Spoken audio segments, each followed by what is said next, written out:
Yeah, it's a super day. One of the best days of my career, really, to win a mountain stage of the Tour de France, to yellow jersey. It's nice, and yeah, whatever happens here on out, I think it's a successful race for myself.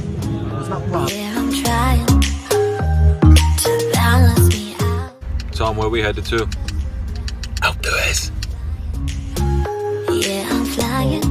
I covered the Tour de France for 3 weeks. Just me, my phone.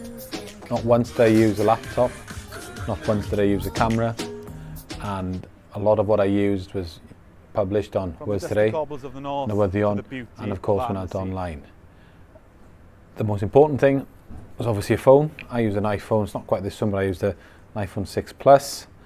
And what's liberating about working with a phone is it's not necessarily the fact that your kit's smaller, because ironically, in a way, with all the attachments, it still builds up to something of a reasonable size. You're not talking about keeping something in your pocket, you need a rucksack to work around with it.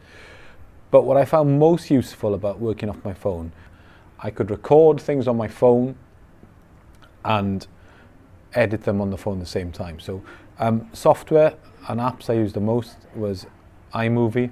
It was rough and ready, but that was the whole purpose, because I wanted instantaneous publication. I did do some hits for Wales Today and Newyddion, which I forwarded to them, but the stuff I was cutting was quick and sharp, so I didn't want that brilliant an effect. I wanted it to feel like I was there on Alpe d'Huez. So I used iMovie. I often recorded audio on my PNG, my phone, then imported that into iMovie, then got some stills of Geraint Thomas, who of course won the yellow jersey, and then I could have a still clip in video terms with the audio running over it. I use this a lot, so which was just a stand, and more often than not, I got this microphone on, like, hear that?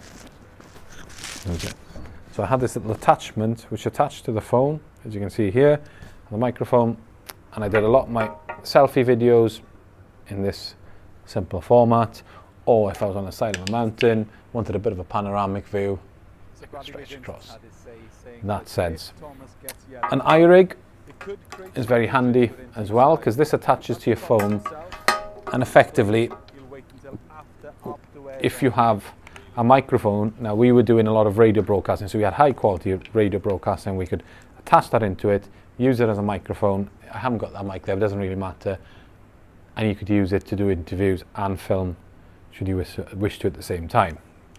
If you're interviewing Geraint Thomas and it's in a media scrum, and you can only get that close to Geraint Thomas, and you need audio, or you might even need video, you could attach your phone to the end of this, stick it up there, and at least you're having a chance to do it. And I'm not saying that this is going to be anything Spielberg-esque, or that Geraint Thomas himself is going to be in frame.